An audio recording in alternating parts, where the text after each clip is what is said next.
What happens when you cross Guardians of the Galaxy with Doctor Strange? Well, you get something like...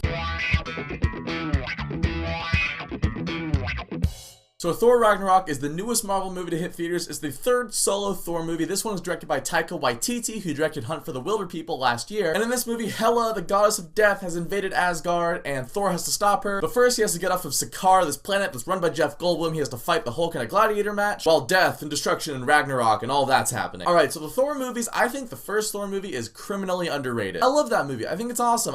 Granted, okay, I haven't seen it in a year or two, but it blew my mind when I saw it in theaters. It blew my mind before I watched The Dark World, and it blew my mind. I think I watched it leading up to Age of Ultron. Thor 2, I saw in theaters. I thought it was okay. I tried watching it after that. Didn't really think that much of it. If I had to pick a least favorite movie in the MCU, it's Thor the Dark World. But a little misconception here I want to clean up. Some people treat Thor the Dark World, it's become like cool to hate on the Dark World now. And Thor the Dark World is not Battlefield Earth, guys. It's just it's not a great movie. So despite the fact that I don't like that movie, I do think it gets a little bit of undeserved hate. Thor Ragnarok, on the other hand, it's a good one.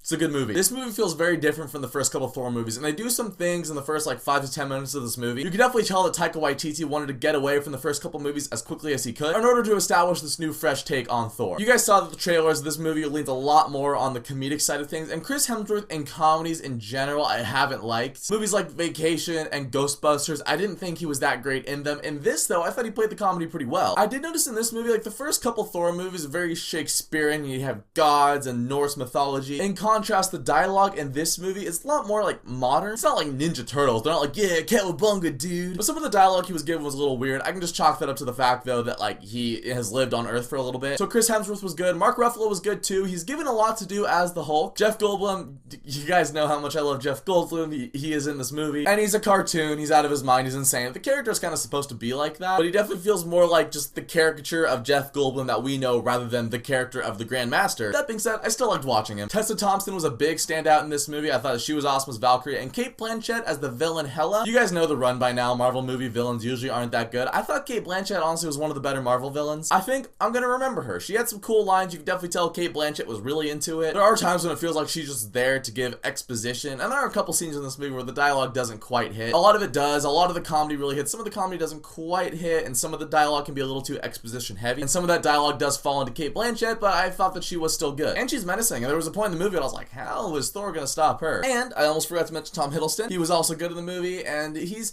honestly in this movie probably the least out of the 3 Thor movies, but he is good, and they kind of play up his role in the other Thor movies and poke fun at him and Thor's relationship. Kind of like the Joker and Batman, like one can't really exist without the other. There's a funny scene where they address that. Really, the whole cast was good. Hemsworth, Ruffalo, Hiddleston, Cate Blanchett, Tessa Thompson, Taika Waititi is actually in there as a motion capture character. They were all good, and what this movie really does well is it plays up the fantasy element of Thor. Again, I do really like the first Thor movie, and I like how he's brought down to earth in that movie. And I like the bits of some of the realms that we saw in The Dark World. In this movie with Sakaar, it's very bright and there's a lot of cool space junk going on. And you see some bits of Asgard that you hadn't seen before. A lot of the shots in this movie kind of reminded me of Lord of the Rings, which is ironic given the fact that the 2 villains of this movie are Galadriel and Eomer. So whether you want to go to the original Norse mythology or J.R.R. Tolkien or Led Zeppelin's album covers, this movie's got some cool fantasy to it, but it's also got a lot of sci-fi to it too. So it is this cool mix of sci-fi meets fantasy. The movie looks nice, and a couple times in Sakaar, it kind of just felt like it was concept art for some Tomorrowland renovations. There's one ship Loki jumps into, it pans to a shot of the ship. I was like,